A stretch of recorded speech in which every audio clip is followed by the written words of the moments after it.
Once someone said to me, "Well, that's easy for you to say." Now I say all sorts of crazy things. He was right. It is easy.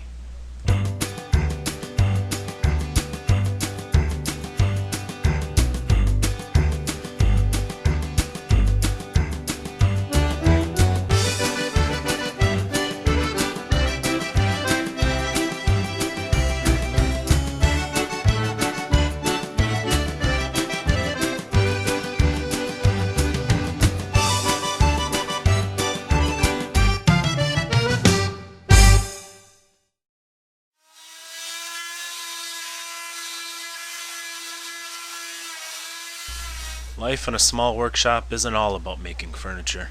Between projects, there's always benches to flatten, jigs to build, and the worst part, tools to sharpen. There's a lot of sharpening systems out there, and some ways are better than others. But at the Stumpy Nubs workshop, we use a series of sharpening systems, starting with our bench grinders, our wet sharpener, and our work sharp, with our own custom modifications. Let's face it, we all want a Tormek. I mean, the thing is big and fast and accurate, and a complete setup will cost you well over $1,000. I spent months trying to figure out how to sell like part of my liver to try to buy a Tormek, but then I figured out a way to get a system almost as good for the price of something less vital, like maybe a kidney or something. That's when we discovered this innovative, air-cooled little ray of sunshine, the WorkSharp system.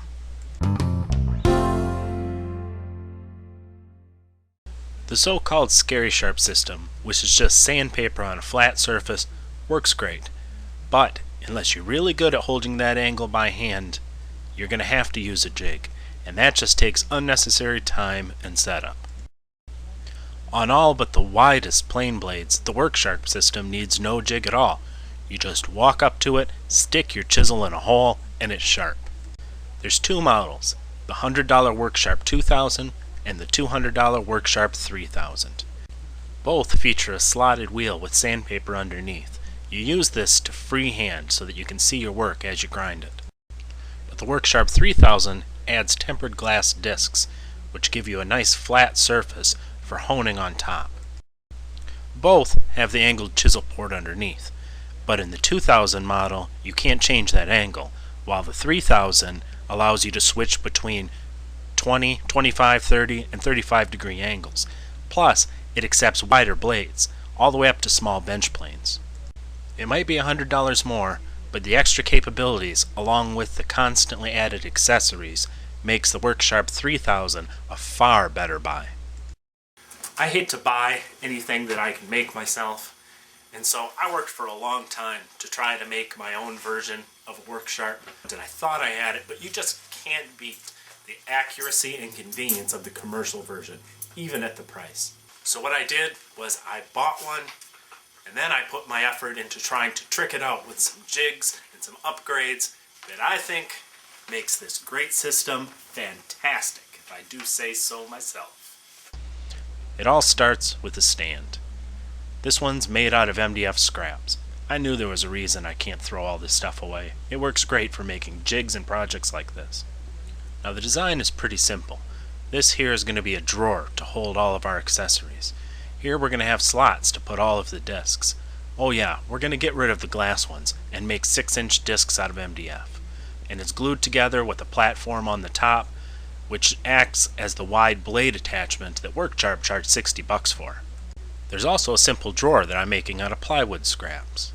This is going to hold things from jigs to the buffing compounds that we're going to use instead of sandpaper. The design really doesn't have to be very complicated. Just slap something together, glue it up, and use all those clamps that you have in the rack that we built in the last episode. If you didn't see it, you should check it out. Some 1/4-inch plywood squares, also scraps, work great for making slots to put all the discs in. That's why we cut those grooves in the sides. We just slide them in, and we have enough room to hold 11 discs. Before you mount the WorkSharp on its platform, you have to take off the little rubber feet. They're going to make it move around when you want it to be stationary. Put on the top and mark around the circle where the disc is going to go. Then you can take it over to your bandsaw and cut it out. This is going to give you the maximum surface for using a jig on top of the system. Of course, you want that disc on top to be completely flush with the top of your case. So use some washers to shim under each foot, checking it with the straight edge to make sure there's no tilt in any direction. Those glass discs cost 20 bucks a piece, and they only give you 2 of them. Plus, they only give you 1 of the slotted discs. My solution is to use the glass discs along with the slotted discs so you can get different grits of that slotted sandpaper for when you're freehanding underneath the wheel. And then we made our own 1/2-inch MDF discs to use with sandpaper and buffing compound so we can have like 10 different grits all at the same time without having to peel that paper off and stick new on. The sandpaper for the Worksharp is pretty expensive. On the coarse grits, you can just buy 6-inch sanding discs from anywhere, but the finer stuff can get pretty pricey quick. Our solution is to use polishing compounds. You can find this stuff in different grits all over the place. The black emery is similar to about 220 sandpaper, and then you go up from there all the way through red, brown, and white, which brings you to the same mirror edge you can get with a fine sharpening stone. Scribble it on both sides of one of those MDF discs. Use a different one for each compound. It costs just pennies, and since the grit is about 220 on the coarsest, you'll never have to use sandpaper again except to repair a badly damaged edge. It even works for wider blades. Get one of those cheap angle jigs that you would use with the Scary Sharp system and use that platform that we built.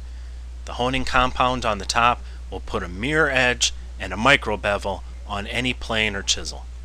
And switching from one to the next is really fast, especially since you have enough discs in your holder to accommodate several grits of sandpaper and buffing compounds. Lapping the back as you go is no problem either. You don't even have to take off the jig. Just flip it upside down and use some light pressure. So, we've saved a lot of money. We've eliminated the need to buy more of those $20 discs. We've eliminated the need to buy that expensive honing film by using the buffing compound. And we've made our own version of the wide blade sharpening attachment that saves us 60 bucks there. Now we got to figure out how to use those great Tormek jigs with the Worksharp system. Worksharp does make a Tormek attachment for about $60, but we found a better solution. This is the Jet sharpening system bar extension. It's the exact same size as the Tormek, but you can remove this thing. I put it on a couple of pieces of steel rod on the back. That allows us to adjust it up and down, but it also allows us to take it off and put it on our bench grinder or on our wet sharpener, so you don't have to buy separate bar attachments for each of your machines. And this thing only costs $20. The best part is its design. These knobs allow you to tilt it if you use a smaller rod in the hole. Then you can take these lock collars, which are available at any hardware store, and lock it in place when you get it level. That way, when you remove it and take it onto another machine, it's easy to slip right back in place without having to realign. The reason why I really like using this Jet attachment is because it saves you the $60 for the Worksharp version, but also it can be removed and taken over to the bench grinder, which Tormek wants $80 for that attachment. And then I can take it from the bench grinder to my little inexpensive wet sharpener, which would save me another $80 jig, but I have the wet sharpening capacity of the $700 Tormek for a few bucks less.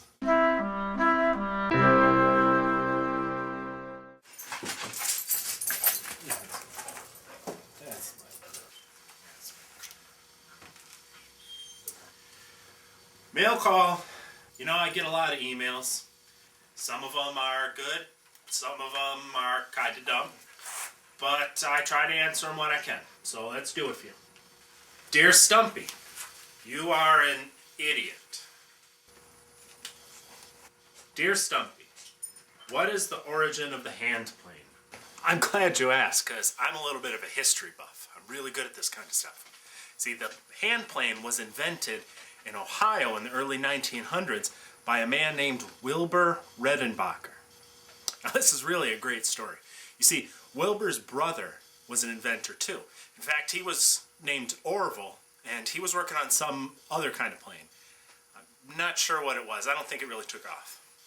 Anyway, Wilbur used his brother's plane factory to make hand planes. And it's interesting that the hand plane was originally designed not as a woodworking tool, but get this, to make bicycles. Of course, nobody really remembers Wilbur Redenbacher. They remember his older brother Orville, who of course went on to invent popcorn. Let's do another one. Dear Stumpy, is it okay to use nails in making fine furniture? Absolutely not. Every good woodworker knows you should never use a nail when you can use a drywall screw. The ancient Romans actually invented the drywall screw. They used it in their aqueduct construction, which is why we see so many arches still in existence today. One more. Dear Stumpy, what's the expansion ratio of a soft maple at 90% humidity as compared to hard maple at 70% humidity, assuming equal barometric pressure? I think we're out of time. So, in behalf of me, Maya and Puddles, the shop dogs, everybody else here at the Stumpy Nubs Workshop, sit back, have a cold one, because you've earned it, my friend.